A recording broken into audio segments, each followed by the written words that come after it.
요한복음 3장 교재는 7641페이지.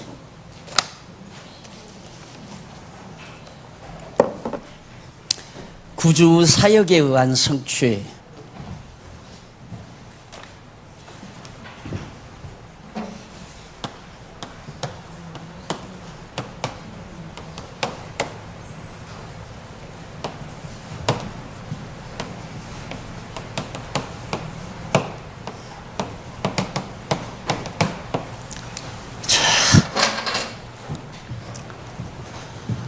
구주의 사역. 요한복음 3장에서 5장까지의 내용은 구주, 우리를 죄에서 구속해 주시는 주, 왕이시란 얘기죠. 우리를 죄에서 구속해 주시는, 구속해서 구원해 주시는 그리스도의 주의 사역에 의해서 예수가 하나님과 같은 본성을 지니신, 신성을 지니신 그리스도이심을 증거하는 내용이다. 그것이 확인되면 바로 3장과 5장에서는 확실하게 핵심을 잘 아시는 겁니다. 그러니까 지금 이 제목을, 구주의 사역에 의한 성취라고 하는 이 제목을 3장과 4장에서 확인을 하는 거죠. 이 주제는 제가 이제 연구해서 써놓은 거 아니에요. 그러면 무조건 박 목사가 썼다고 그대로 믿으면 안 되죠. 그렇잖아요. 데살로니가 사람들은 베레아 사람보다 더욱 신사적이어서 바울의 말을 듣고 그대로 믿는 게 아니에요. 바울의 말을 듣고 성경을 사실이 그런가, 정말로 그런가를 확인하는 작업이죠. 그러니까 여러분들이, 제가 지금 3장과 4장은 예수 그리스도께서 구주 되시는 분이 구주의 사역, 우리를 죄에서 구속해서 구원해 주시는 그리스도의 사역에 의해서 구약의 여호와께서 언약된 그리스도가 성취됐다는 사실, 그 이전에 그리스도가 하나님과 같은 신성을 지니신, 하나님이 아니면 우리를 죄에서 구속해 줄 자가 아무도 없잖아요. 하나님이 우리를 죄 가운데 빠뜨렸으니까 건져내시는 분도 하나님이라야 돼요. 아무도 구속 못해요. 내일 모레 할아버지 온다죠?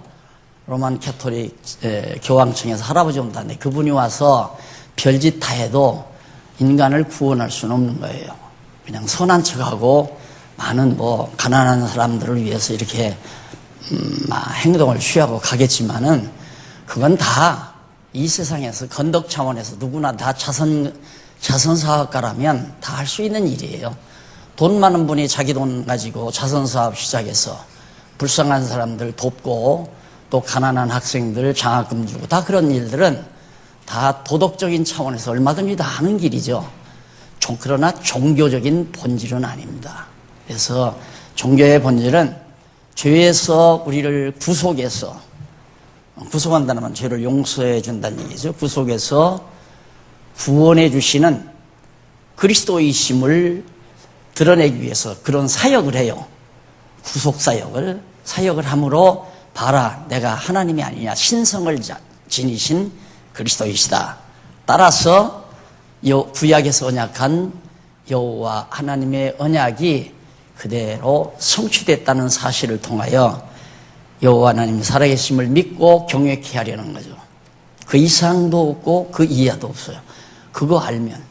그러니까 오늘 이 시간은 이제 5장까지 할 거거든요. 3장, 4장, 5장. 이 제목을 확인하는 작업이다. 그거 10번, 1000번 강조해 드립니다. 공부는 주제를 확인하는 작업이고, 연구는 주제를 찾는 작업이다. 초등학교 학생처럼 따라서 한번 시키고 싶은데, 공부는 주제를 확인하는 작업이고, 연구는 주제를 찾는 작업이다. 성경에 이런 주제가 없죠. 여러분 가지고 있는 성경에 이런 주제가 없잖아요. 이 주제를 제가 수십 년 걸쳐서 정확하게 찾아놔 드렸어요. 이 찾아놓은 주제를 여러분들은 정말 그런가 하고 성경을 읽으면서 확인하는 작업. 그럼 주제가 맞다 그러면 다 아시는 거예요. 그러니까 맞은지 안 맞은지 2시간에 걸쳐서 3장, 4장, 5장을 확인해 가는 작업을 하겠습니다. 우선 먼저 양쪽 가로 1번 영원한 생명을 얻게 한다.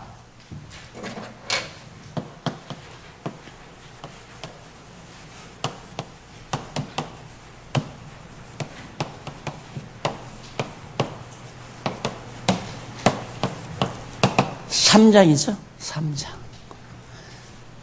네, 3장. 자, 여기서 가장 이 주제에서 가장 중요한 핵심 글자가 뭐냐? 바로 여기 개자입니다. 개자. 얻게. 영원한 생명을 얻는다가 아니라 구주 되시는 그리스도께서 영원한 생명을 우리로 하여금 얻게 해줘요.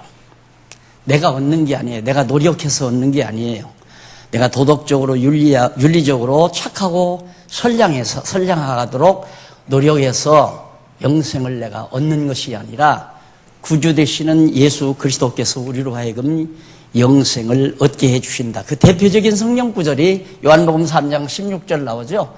하나님이 세상을 이처럼 사랑하사 독생자를 주셨으니 이는 저를 믿는 자마다 멸망치 않고 영생을 얻게 하려 함이라. 얻게 하려. 개자가 매우 중요하다. 그게 왜냐하면 그 구주의 사역이니까. 구주를 우리가 죄에서 구원해 주시는 구주의 사역이 뭐냐? 선악과를 따먹고 생명과를 못 먹고 나서 죽어버렸잖아요. 선악과 따먹고 죽으리라 한 대로 우리의 영적 생명이 죽어버렸단 말입니다. 죽었으니까 다시 살아야 되잖아요. 생명과를 따먹어야 영원히 사는데 생명과를 못 따먹고 에덴 동산에서 쫓겨났으니까 이제 구주 그리스도께서 오셔서 그가 하나님이시기 때문에 신성을 가지신 그리스도가 우리를 바로 죄에서 구속해서 영원한 생명을 얻게 해주시는 사역을 하신다 말이에요. 그러니 공짜로 구원하잖아요. 공짜로 영생을 얻은 거 아니에요. 그래서 기독교는 다 공짜예요. 그래서 돈 갖고 예수 믿는다는 건 이게 문제가 있는 거죠. 돈 가지고 예수 믿는 게 아니에요. 기독교는 종교라고 하는 것은 돈 거래가 되는 게 아니에요. 다만 자기가 받은 은사 따라서 선한 일을 해가는데 자기에게 주신 믿음의 분량대로 자기가 돈을 쓰는 것뿐이지 종교 행위에 돈이 따라다닌다. 이건 타락된 종교에서나 있을 수 있는 일이지 순수 종교는 정말 예수님이 영생 얻게 해주면 돈 받은 일 있어요? 한 번도 돈 받은 일이 없어요. 그런데 허다한 종교 지도자들, 모든 이방 종교나 기독교나 마찬가지예요. 그래서 저는 늘 내고 싶으면 내고, 내기 싫으면 말고, 내서 하고 싶으면 하고, 하기 싫으면 말고, 그게 막 귀가 닳도록 들으셨을 거예요. 주고 싶으면 주고, 주기 싫으면 말고. 그 자기 믿음의 분량 따라 하라는 얘기입니다. 자, 그러면 3장 1절로 15절에 보면 성령으로 거듭나 영생을 얻게 하려고 돌릴 것을, 성령으로 얻게 하려고 들릴 것을 알려줌. 그러니까 예수님이 이제 영생을 얻게 하기 위해서 들리신다. 그런 얘기입니다. 거기 보면 1절로 8절 밑으로 쭉 내려가서 43페이지 밑에서 7째 줄 1절로 8절에 보면 예수께서 니고데모에게 물과 성령으로 거듭나야 하나님 나라에 들어감을 알려줍니다. 물과 성령으로 거듭나야. 그래서 여기 이제 바리새인은 모세의 율법에 따른 엄격한 유대교를 신봉하는 바리새파 사람이죠. 그러니까 제도적으로 만들어 놓고 엄격하게 종교적인 제도를 만들어 놓고 규칙을 만들어 놓고 규율을 만들어 놓고 그 틀 속에다가 집어넣은 자들이 누구냐면 바리새파들이에요. 오늘날 종교도 그렇잖아요. 기독교도 전부 어떤 룰과 형식과 제도를 만들어 놓고 성도들을 거기다 벽돌 찍어내듯이 딱딱 다 만들어내잖아요. 억압을 당하고 자유가 없고 이게 잘못된 종교라는 얘기입니다. 그래서 바리새인이 결국에는 예수께 와서 묻는 얘기가 있죠. 바리새인 중에 니고데모라 하는 사람이 있으니 유대인의 관원이었습니다. 그러니까 이건 정말 전통적인 바리새파죠. 그러니까 그 파에 속해야 권력을 잡으니까 관원이라 하면 하나 요즘에 공무원 아니에요. 못 해먹어요. 그 파에 안 속하면. 앞으로 마지막 종말 때에도 마찬가지예요. 지금 유대 나라가 그렇잖아요. 만약에 지금 이스라엘 나라에서 예수를 믿는다? 직장이 있어도 바로 퇴직당해요. 바로. 그래서 정권과 교권은 반드시 만나게 돼 있어요. 지금도 만나지만은. 그러니까 큰 교단 가지고 있으면 반드시 정치와 관련이 있잖아요. 이것을 항상 우리는 주시를 해야 돼요. 이런 자들이 결국 그리스도를 반대하고 그리스도를 십자가에 못 박아 죽이고 말았거든요. 근데 그 니고데모가 예수님께 나와서 이제 묻는 얘기가 나오죠. 그 관원이 묻는 얘기가 나오는데 하나님 거기 보면 그 2절에 보면 그가 밤에 예수께 와서 가로되 라삐여 우리가 당신은 하나님께로서 오신 선생인 줄 아나이다. 니고데모는 가만히 고민이 있었어요. 니고데모가 고민이 생기죠. 바리새파니까 예수를 이단으로 몰기는 하지만 소문을 듣자 또 뭐 예수께서 하시는 일을 보니까 하늘에서 오지 않았으면 저 양반이 저런 일을 할 수가 없을 텐데 이런 생각이 들어가니까 고민이 될 거 아니에요. 하늘에서 왔다는 말은 하나님이라는 얘기입니다. 당신이 하늘에서 온 하나님이 아니라면 그런 일을 할 수 없는 줄을 내가 아는데 하면서 하는 얘기가 당신이 행하시는 일이 표적을 아무라도 할 수 없음이니이다. 죽은 자를 살린다거나 안전방위를 일으킨다거나 소경인을 띄운다거나 문둥이를 깨끗하게 한다거나 이런 일을 어떻게 아무나 할 수 있습니까? 못한다 이거죠. 하늘에서 오신 분이라야 그런 일을 할 수 있다. 즉 신성을 가지신 분이라야 할 수 있다는 얘기거든요. 그러면서 하는 말이 예수께서 대답하여 가라사대 진실로 내게 이르노니 사람이 거듭나지 아니하면 하나님 나라를 볼 수 없느니라. 그 말은 예수가 하나님께로 온 자임을 하늘에서 오신 분임을 안다 이거예요. 야, 너 거듭나야 나를 볼 수가 있는데 거듭나지 아니하고 어떻게 나를 볼 수 있겠느냐. 지금 예수님의 그 말씀이거든요. 그러면서 사람이 늙으면 어떻게 날 수 있삼나이까 물으니까 예수께서 대답하시기를 진실로 내게 이르노니 사람이 물과 성령으로 거듭나지 아니하면 하나님 나라에 들어갈 수가 없다. 그렇게 밝혀 주었습니다. 그래서 44페이지 넘어가서 76페이지 7644페이지 위에서 6째 줄 앞부분에 보시면 그러자 예수께서 진실로 내게 이르노니 사람이 거듭나지 아니하면 하나님 나라를 볼 수 없느니라고 그렇게 말씀하셨는데 이는 아브라함의 자손이라고 자고하는 바리새인에게 충격적인 말씀이 아닐 수 없었습니다. 자기는 지금 나는 아브라함의 혈통에서 태어난 선민이다 이렇게 자고했는데 예수님이 하시는 말씀을 들으니까 물과 성령으로 거듭나야 하나님의 아들이고 하나님 나라에 들어간다니까 얼마나 놀랐겠어요. 충격을 받을 수밖에 없죠. 그래서 이에 고넬료가 그 바리새파의 고넬료가 하는 말이 사람이 늙으면 어떻게 날 수 있삼나이까 두 번째 모태에 들어갔다가 날 수 있삼나이까 라고 묻습니다. 육신의 혈통을 중시하는 입장에서는 너무 당연한 질문이죠. 내가 이미 나와서 이렇게 다 많이 나이가 들었는데 어떻게 내가 다시 나야 합니까? 어머니 뱃속에 다시 들어갔다 나와야 합니까? 라고 그렇게 물은 겁니다. 그런데 예수님께서는 물과 성령으로 거듭나라고 그러면서 줄바꾼 데서부터 위쪽으로 6째 줄 중간에 보시면 여기 물은 육을 죽이는 침례의 상징으로서 육신을 죽이라 이 말이죠. 물이죠, 이게 물. 원래 베프티즘이라는 말이 물속에 잠긴다라는 말이에요. 물을 갖다 뿌린다는 말이 아니라 물속에 푹 들어간다. 이렇게 들어가서 물속에 들어가 앉는다. 이렇게 푹 들어간다. 물속에 들어가면 죽는 거 아니에요, 이거요. 죽음을 상징하는 거예요.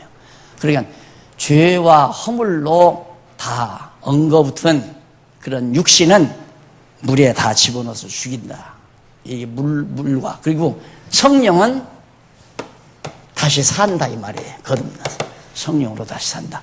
죽고 산다 이 말이거든요. 물과 성령으로 거듭나지 아니하면, 그러니까 심령, 우리 속사람으로 나지 아니하면 하나님 나라 못 들어간다. 그걸 예수님께서 설명해 준 겁니다. 그리고 9절로 15절에 보면 밑에서 8째 줄 바꾼데 9절로 15절에 보면 예수께서 믿는 자마다 영생을 얻게 하려고 들려야 한다. 하나님께 올라가야 된다. 그 말이죠. 아까 말씀드린 대로 요한복음 3장 16절 거기 나오죠. 요한복음 3장 16절에 보면 하나님이 세상을 이처럼 사랑하사 독생자를 주셨으니 이는 저를 믿는 자마다 멸망치 않고 영생을 얻게 하려 합니다. 핵심적인 글자라고 보면 됩니다. 얻게. 내가 얻으려고 노력하는 게 아니라 얻게 해준다. 그러니까 이런 말하면 그럼 나는 가만히 있어도 천국 가냐고 그렇게 믿어요. 그렇게 묻는 사람이 있어요. 나는 그 사람의 그 논리구조를, 두뇌의 논리구조를 나는 의심하죠. 어떻게 하나님이 영생을 얻게 하는데 가만히 있어요. 영생을 얻는 거죠. 그 영생을 얻게 하는 것만 아니라 영생을 얻게 하기 위해서 또 그 다음 하시는 일이 있어요. 차근차근 공부해 보시면 됩니다. 그래서 이제 말씀하시면서 그 밑에 줄 바꾼 데 나오죠. 45페이지 줄 바꾼 데서 위에 쪽으로 약 한 11번째 줄 됩니다. 11번째 줄 되면 뒷부분에 보면 그러면서 예수께서는 모세가 광야에서 뱀을 든 것 같이 인자도 들려야 한다. 그러니까 예수님은 물과 성령으로 거듭난다는 말은 예수님이 십자가에 못 박혀 죽으시고 죽음에서 부활하셔서 살으시고, 그래서 예수님께서 죽고 사신 것처럼 오늘 우리들도 그리스도와 함께 죄의 몸은 죽고 속사람 영의 몸은 다시 사는 것, 이것이 물과 성령으로 거듭나는 것이다. 그런데 그걸 교회가 이런 진리를 갖다가 어떻게 만들어 놨느냐면 예수 믿는 사람 데려다가 이렇게 저수지 같은 거, 요 침례교 같은 데는 이 강대상 뒤에 이렇게 푹 파서 그 목욕탕처럼 하나 해놨어요. 그래서 가운 입혀가지고 푹 점거해놓고 침례받았다.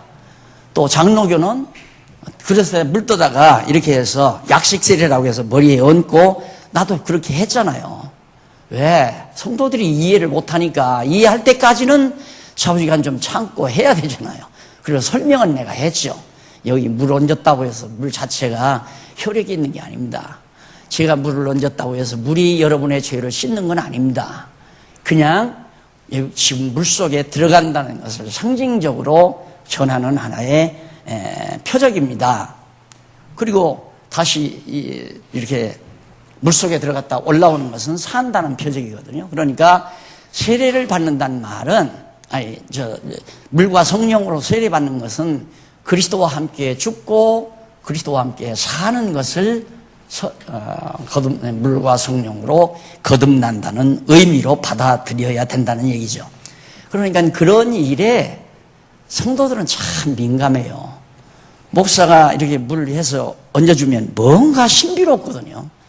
뭔가 어쩐지 뭔가 여기 내려온 것 같고 이 몸으로 감각이 와지니까 그렇게 해서 자꾸 무속으로 빠지는 거예요, 사람이.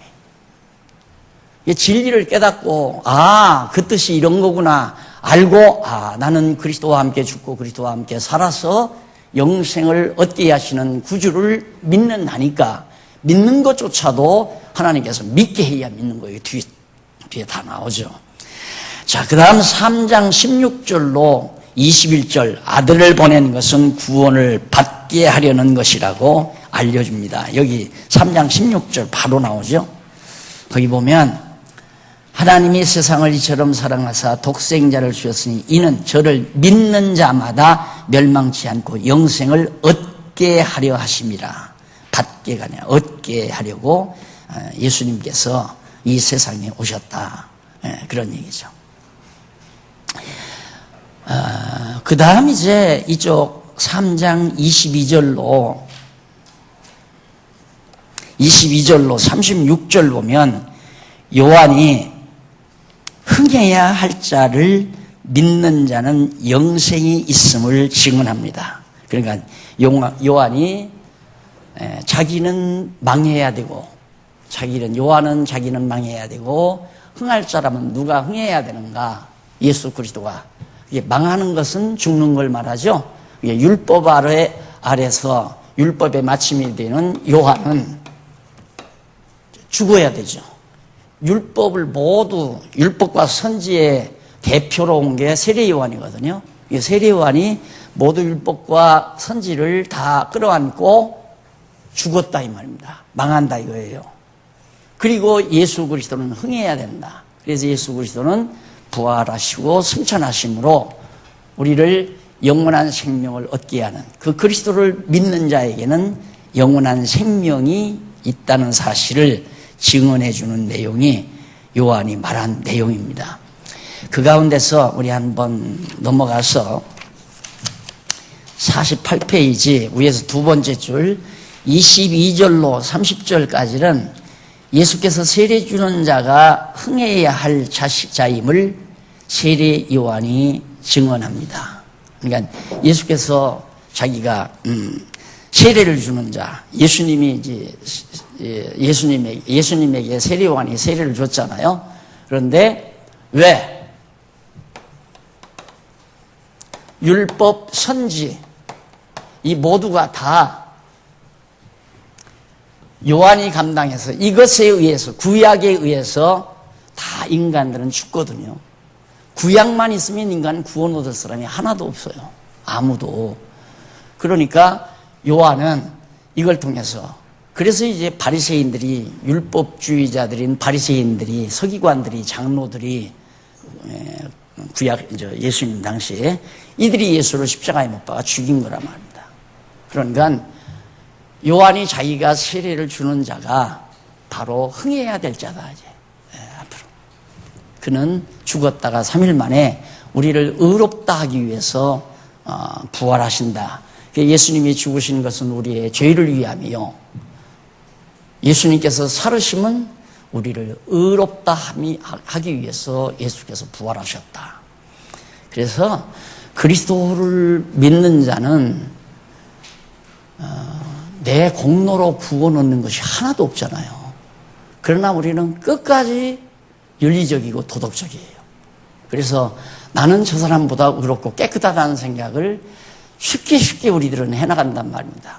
그래서 남을 쉽게 정죄하고 비난하고 비판하고 이런 행위가 자기도 모르는 순간에 그게 인간은 육체가 살아있기 때문에 그런 실수를 안 할 수가 없어요. 하게 돼요. 그 다음 깜짝 놀라게 되죠. 아니 나는 얼마나 의로워서 남을 이렇게 비판하고 남을 욕하나 이런 생각을 곧잘 하게 되죠. 이것이 이제 성령의 감동에 의해서 자기 자신을 성찰하게 하는 하나님의 역사로 우리가 보는 겁니다. 그 다음에 이제 쭉 내려가서 31절로 36절에 보면 예수께서 하나님이 보낸 아들을 믿는 자는 영생이 있음을, 예수 그리스도를 믿는 자 영생이 있다. 그러니까 예수님이 살아나셨으니까 예수가 구주라고 그리스도라고 믿어지는 자는 그리스도께서 영생의 소유주인 것처럼 나도 그 믿는 자인 나도 그 영생을 가지고 있는 자이다. 그리스도를 믿는 자는 모두가 다 영원히 사는 자란 말입니다. 영원히 사는 자를 어느 누구도 죽일 수가 없잖아요. 하나님이 영원히 살게 한 자를 어느 누구도 망하게 하거나 아주 죽이거나 그럴 수가 없다 이 말이에요. 자, 이렇게 해서 바로 3장 자체가 영생을 얻게 한다. 자세한 성경 내용은 여러분들이 다 예습하고 오셨을 거니까 참고해서 보시도록 하고, 그 다음 이제 두 번째, 세상의 구주를 알게 한다.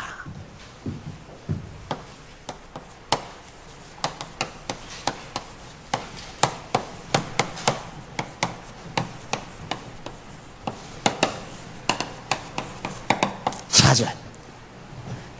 여기도 중요한 내용이에요. 여기도 중요한 거죠. 개차입니다. 누가? 구주가. 그러니까 예수님께서 귀 있는 자만 들으라고 항상 그러죠. 귀 있는 자만.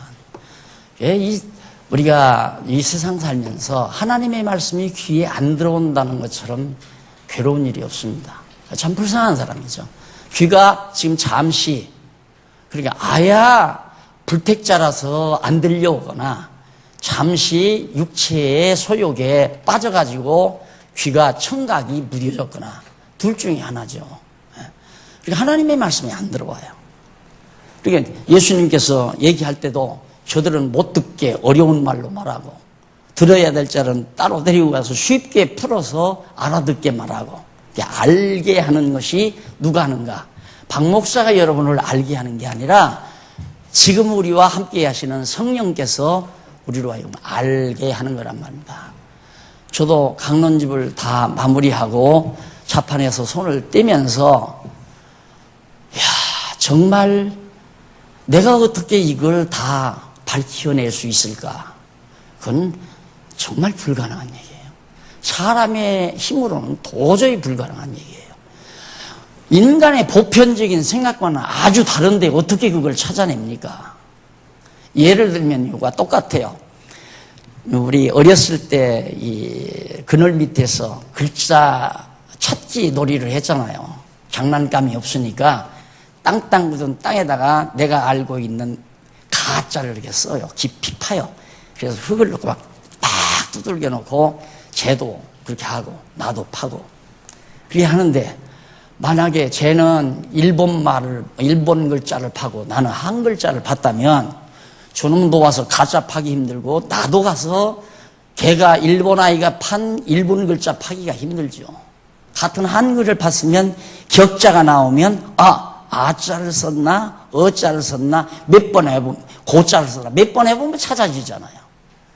그러니까 우리 인간들이 서로 통용하는 그런 생각이라든가 이론이라면 잘 이렇게 구상해보면 찾아내지죠.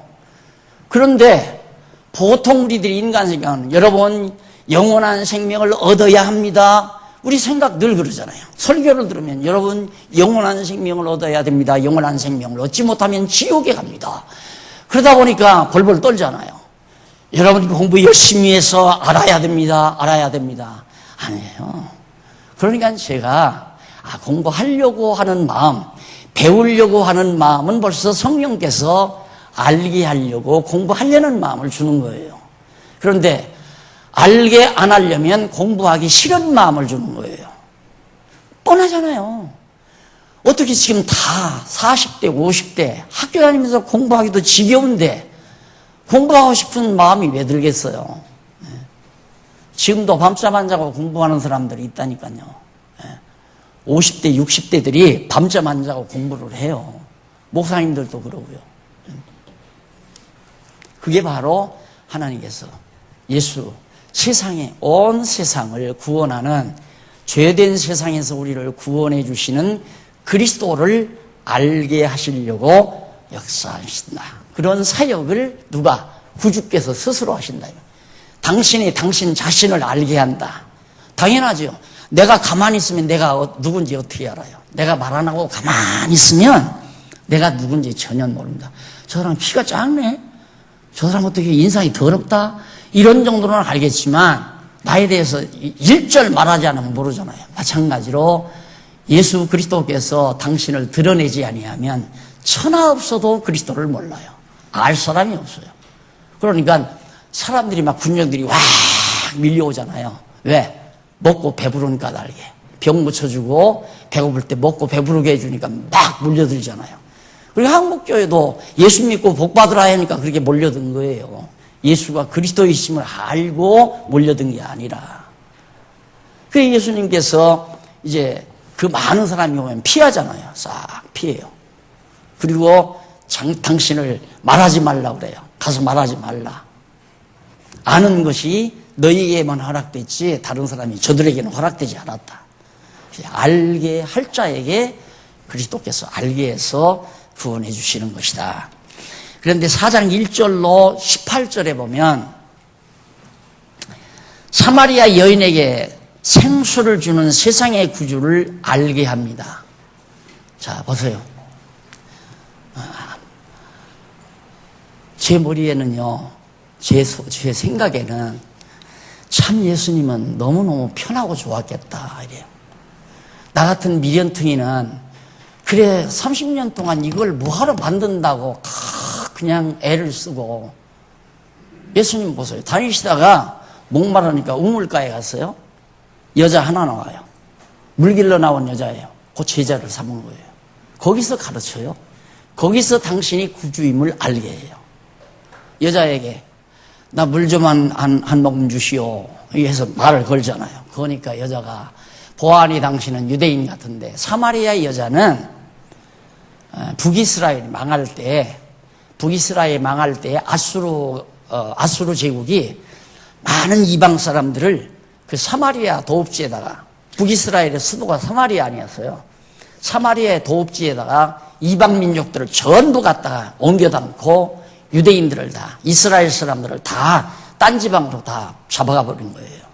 일본 사람들이 한국을, 우리나라를 점령하고 나서 일본 자기네 국민들 여기다가 다 심어놓고, 그리고는 우리 국민들을 저 만주로, 남양군으로 다 몰아낸 것처럼 그 짓을 했다 이 말입니다. 그러니까 예수님 당시에 사마리아에는 이방 여자들이, 이방인들이 많이 살고 있었어요. 그러니까 물 길러 나온 여자가 이방 여자 아니에요. 근데 예수님 보니까 유대인이란 말입니다. 그러니까 이방 여자가, 유대인들이 이방인을 알기를 개돼지처럼 짐승처럼 취급을 하는데, 어찌 당신과 같이 고매한 유대인이 날 같은 더럽고 추한 짐승 같은 여인에게 물을 요청하십니까? 그러니까 예수님이, 야, 네가 내가 누구인 줄 알았으면 도리어 네가 나에게 물을 달라 할 것이다. 달라 했을 것이다. 네가 나에게 떠준 저 샘물은 먹어도 또 목마르고 먹어도 또 목마르지만, 내가 너에게 주는 물은 한 번 먹으면 영원히 목마르지 않는다. 이러니까 이 여자가 귀가 번쩍 뜬 거예요. 여러분, 그 이스라엘 지방, 그또 중동 지방 보면 물 길러 나르는 일이 큰 일입니다. 여자들. 이런 조그마한 물 길어서 머리에 이고 다니고, 안 그러면 끝내서 머리에 이고 등에다 지고 다니고 그래요. 물 길어서.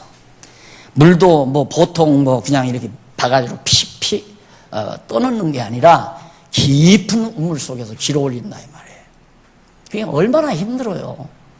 그러니까 한 번 먹으면 영원히 목마르지 않는다고 딱 하니까 이 여자가 있다가, 그러면 나에게 그 물을 주십시오 그래요. 그 물을 좀 나한테 달라. 그러니까 예수님께서 물 달라고 한 여자에게, 야, 너 남편이 5이나 있구나. 이 여자가 깜짝 놀란 거예요. 그래서 바로 메시아로 소이다. 그 여자가 가서 메시아를 봤다고 전하잖아요. 그렇게 교육이 간단한 거예요. 예? 우물가에서 잠깐 배웠는데, 예수 그러니까 구주임을 알고 배웠는데 바로 나가서 전하잖아요. 바로. 그런데 나는 30년을 가르쳐도 나가서 전하는 사람이 별로 없더라니까.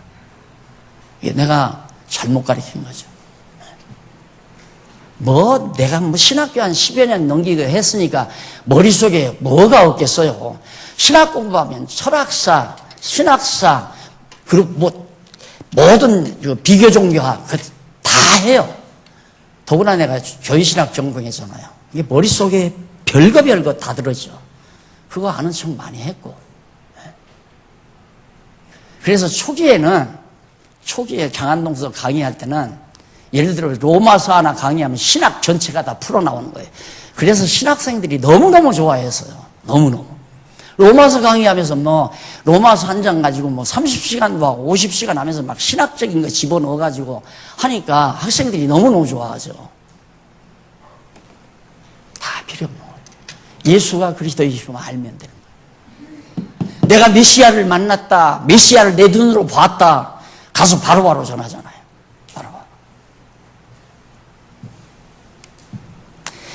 그래서 사마리아 여인에게 생수를 주는 생수를 주는 그런 세상의 구주를 예수님 스스로가 여인에게 알게 하는데 1절로 9절 넘어가서 52페이지 두 번째 줄 1절로 9절까지 예수께서 우물 곁에서 사마리아 여인에게 물을 요구했다가 거절당한 사실을 증거한 사실입니다. 예수께서 생수를 주는 세상의 구주를 알게 함으로 예수님이 죄송합니다. 예수께서 우물 곁에서 사마리아 여인에게 물을 요구했다가 거절당해요. 당신 유대인인데 짐승 같은 나에게 물을 달라 합니까? 그러니까 밑에서 네 번째 줄 나오죠.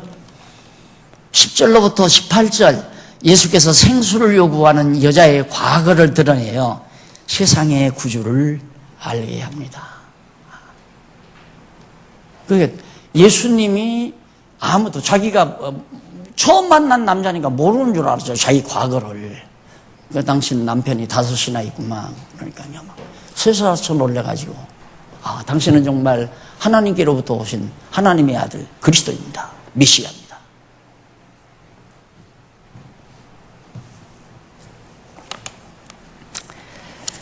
그래서 예수님께서 그 여인에게 내가 누구인 줄 알았으면 날들어 물 달라고 했을 거다 하면서 네가 주는 물은 먹어도 목마르지만 내가 주는 물은 한 번 먹으면 영원히 목마르지 않는다.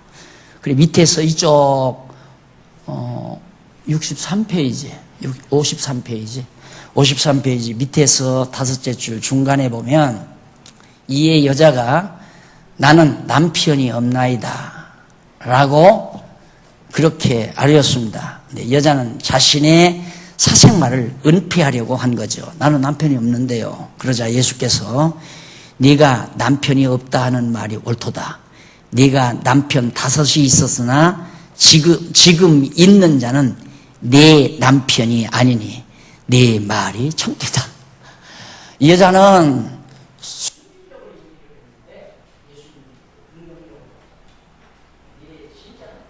내 진짜 남편이다 그 말이죠.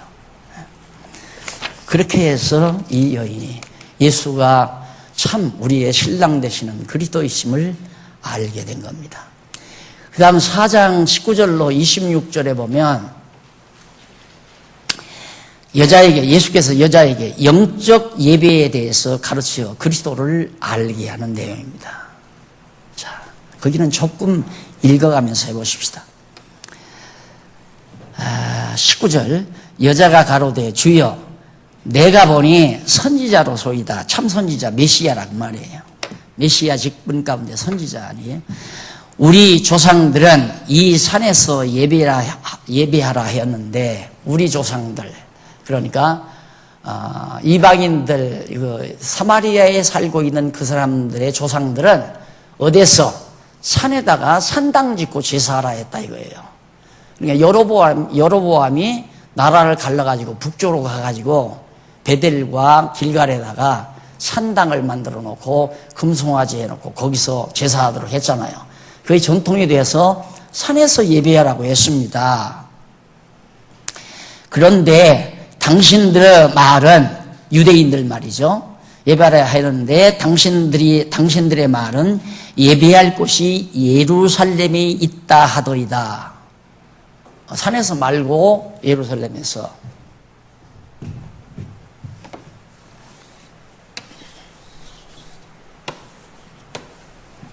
예루살렘 여기 아니에요. 그리고 베델, 길갈. 이게 이제 북쪽 이스라엘 지역이고, 여기는 유다 지역이고. 그러니까 유대인들은 예루살렘에서 예배를 드려야 된다, 제사 드려야 한다. 네. 이들은, 북쪽 이스라엘은 베델이나 길갈에 있는 산에다가 산당 지어놓고, 거기다 금송아지 만들어 놓고, 거기서 제사하라고 했다. 예배 드리라고 했다.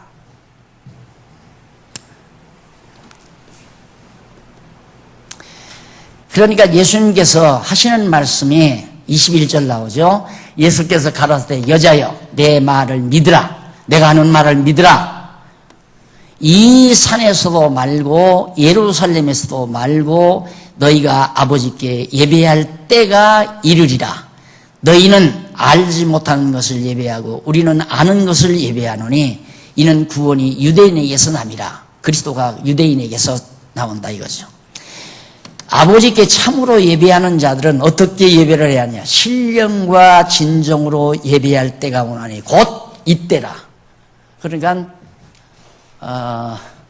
예수님이 지금 여기서 죽으시잖아요.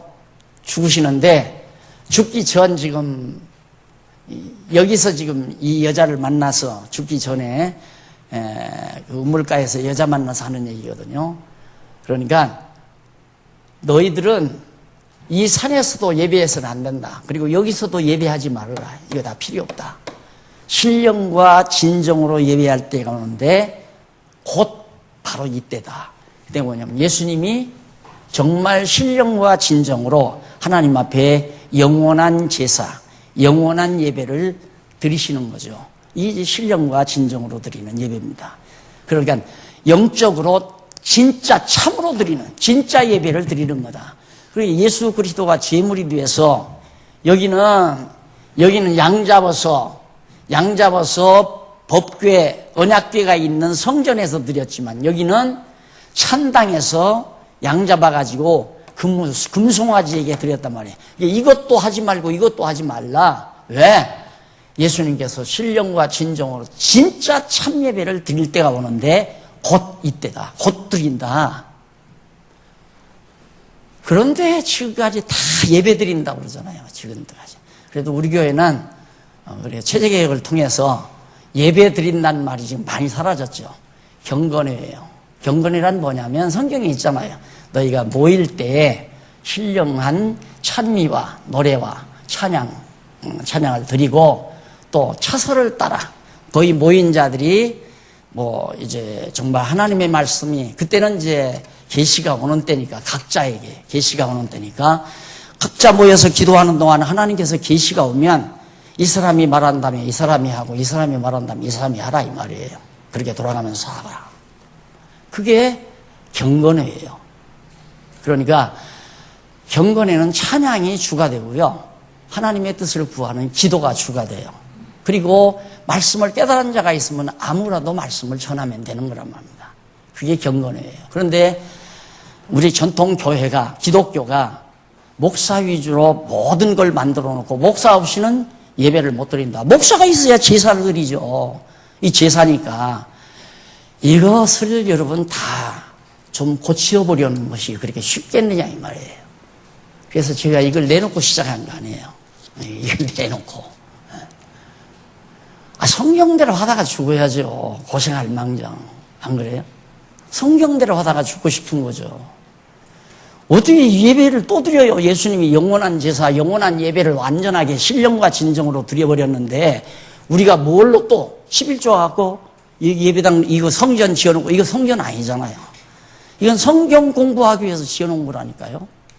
여기 성경 공부하고 여기서 찬양하고 여기서 또 기도하고 그러니까 하나님의 뜻을 구하고 싶은 사람은 차례로 나와서 하나님의 뜻 구하고 일주일도 안 살면서 감격하고 감동하는 거 있으면 찬양으로 보답하고 그리고 말씀을 깨달은 자가 전할 자 있으면 목사님도 전하고 장로님도 전하고 성경에 보면 신약교회 보면 집사도 전했잖아요. 스데반도 말씀 전하다가 죽었고 빌립도 말씀 전했죠. 집사예요 다.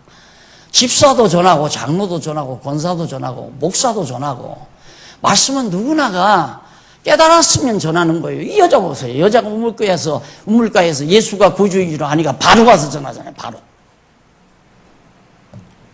그런데 목사에게는 강단권이 있다.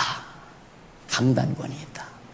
그래서 여기는 목사만 서야 된다. 우리 교회를 말하는 게 아니라 지금 교회가 다 그러지 않느냐 이 말이에요.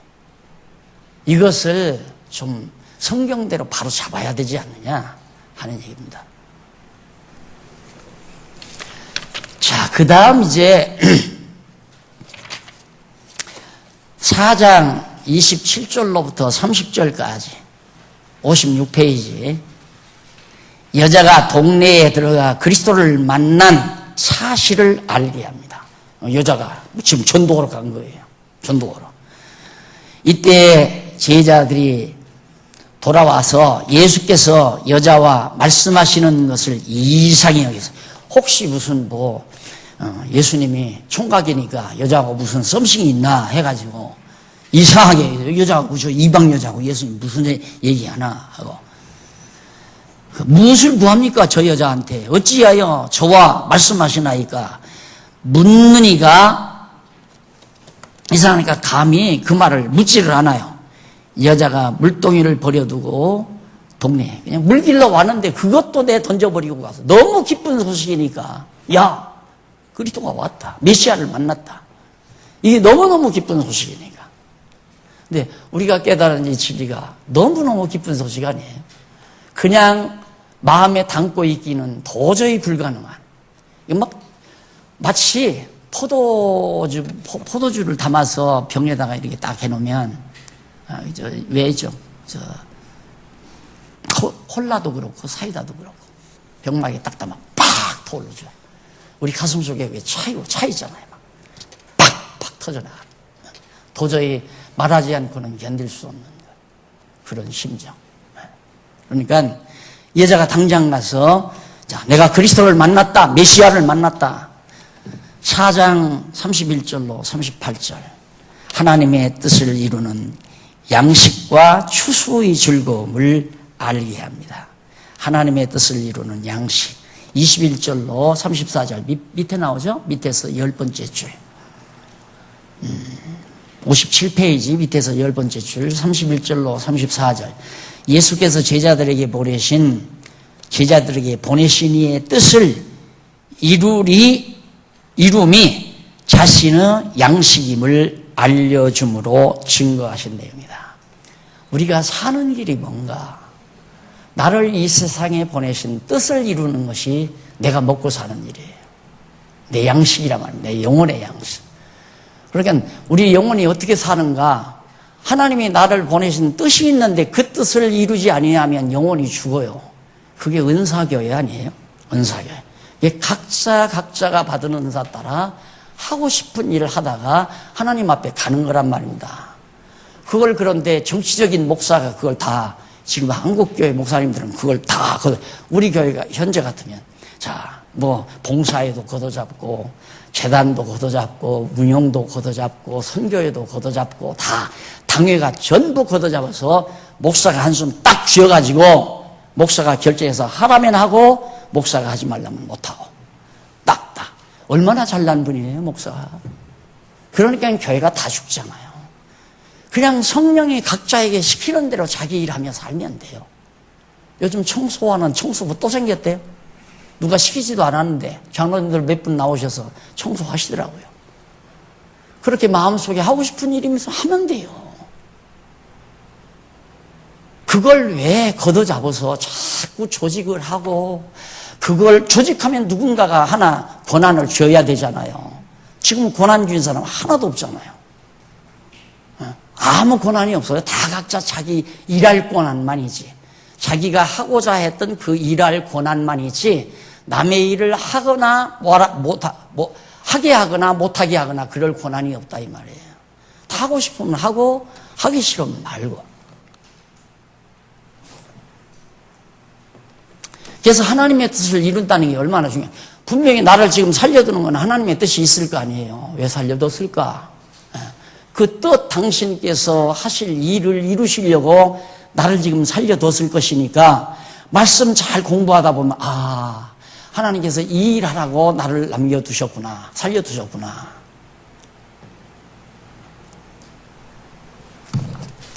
어제 저녁에 어느 분 교회는 잘 못 나오시는데 전화가 통화가 됐어요. 그런데 목사님이 하나님께서 나를 왜 이렇게 위대한 일에 쓰셨는지 모르겠어요. 엄청난 돈을 선한 일을 위해서 써놓고는 그렇게 좋아하시면서 얘기를 하더라고요. 바로 그런 거예요. 하나님이 나를 이 세상에 왜 보내셨을까? 그래서 내가 항상 그러잖아요.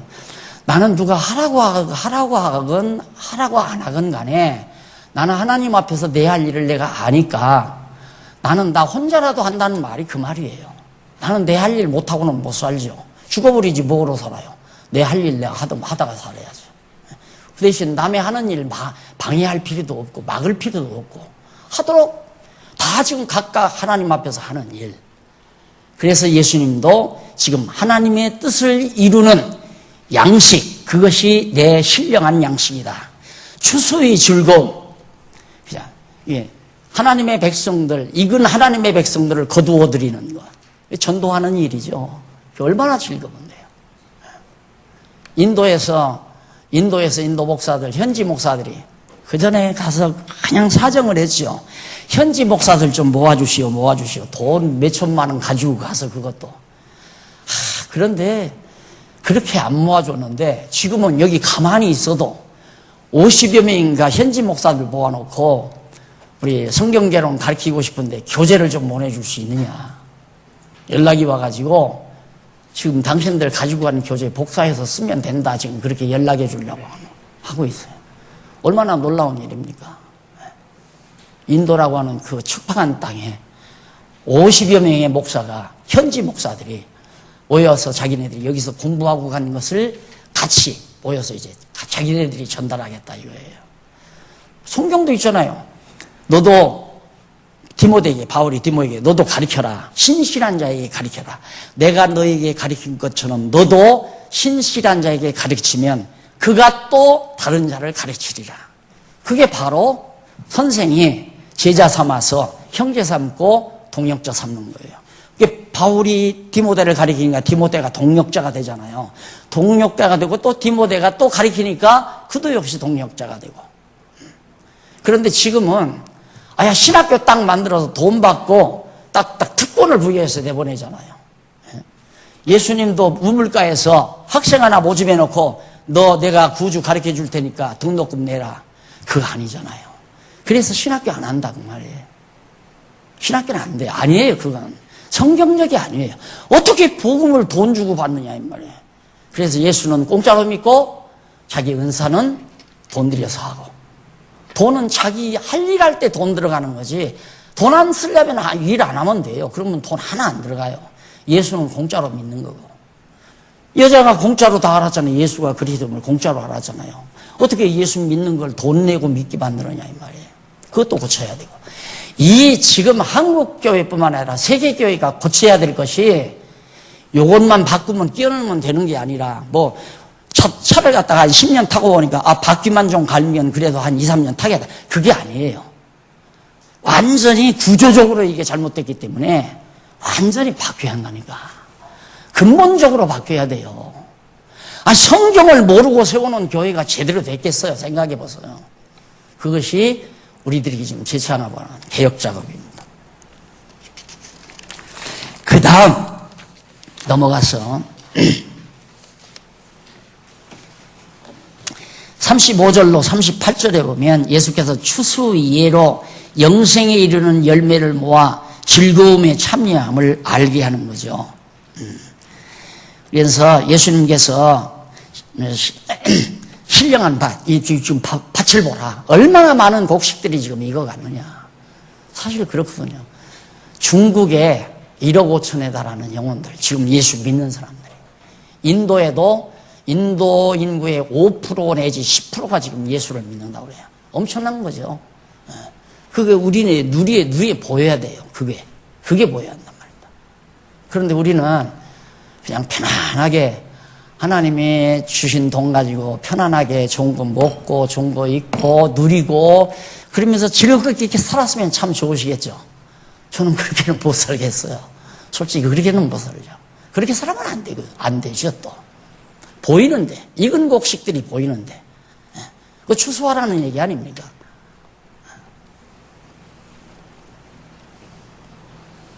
그래서 거두는 자가 이미 싹도 받고 영생에 이르는 열매를 모으나니 이는 뿌리는 자와 거두는 자가 함께 즐거워하게 하려 함이라.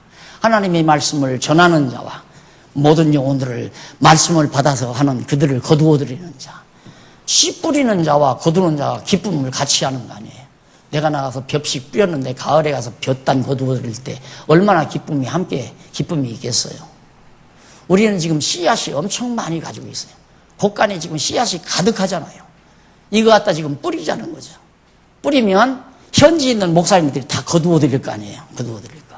중국에는 중국에 있는 목사님들이 거두어드리고, 인도는 인도에 있는 목사님들이, 카나다는 카나다에 있는 목사님들이, 소련은 소련에 있는 목사님들이.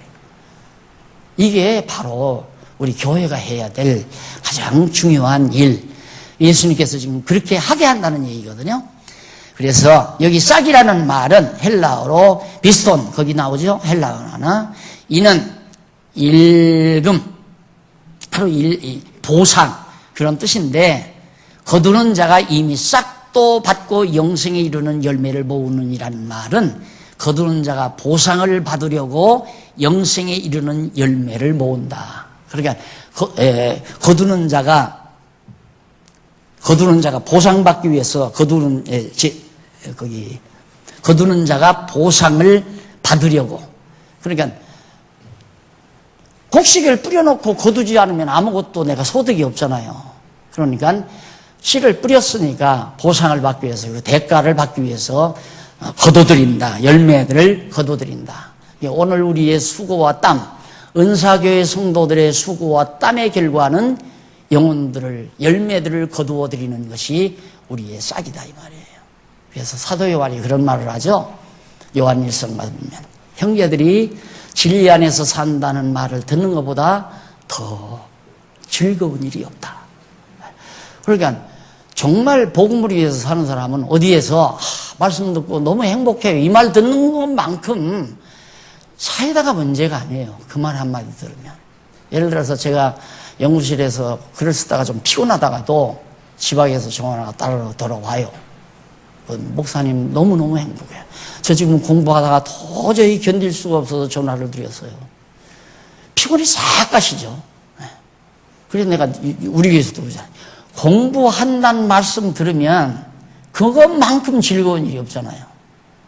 공부 안 하면 결국 자꾸 인간 생각이 앞에 서지니까 공부하면 하나님 뜻이 자꾸 생각이 나는 거고요. 그 다음 세 번째, 조금 시간이 오버됐죠? 쉬는 시간 다 드릴게요.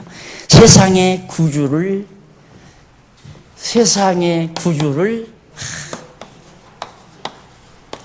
알고 믿고 얻게 하는 거예요. 영생을 얻게 하는데 구주를 알고 믿게 해서 영생을 얻게 한다. 이게 논리예요. 차 한 잔 드시고 20분에 들으세요. 20분.